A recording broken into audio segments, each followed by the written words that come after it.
बिस्मिल्लाहिर्रहमानिर्रहीम। अस्सलामु अलैकुम वरहमतुल्लाहि वबरकातुहू। कब्र में नूर चाहिए, ये 3 दुआएं नमाज के बाद पढ़ें। हर नमाज के बाद ज़रूर पढ़ें। ये कलमात आपके लिए कब्र में नूर होंगे और हशर के मैदान में नूर होंगे और पुलसरात पर नूर होंगे। इन कलमात की वजह से अल्लाह पाक आपको जन्नत में दाखिल फरमा देगा।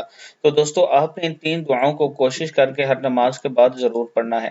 पहली है अल्लाहु अकबर व कबीरा अदद अश-शफ़ई वल वित्री व कलिमातिल्लाहि ताम्मातित त्वय्यिबातिल मुबारकात वला इलाहा इल्लल्लाह।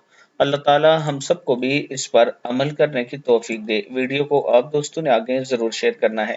और अगर आप इस्लामाबाद में अपना प्लाट लेना चाहते हैं तो ये 6 मरले का ऑप्शन आपके लिए खूबसूरत ऑप्शन है। 17,500 मंथली किस्त है। 1,75,000 के साथ आप बुकिंग करवा सकते हैं। मेरे व्हाट्सएप नंबर पर मुझसे रब्ता करिए और आपको जगह का विजिट भी करवाया जा सकता है। अस्सलामु अलैकुम वरहमतुल्लाहि वबरकातुहू।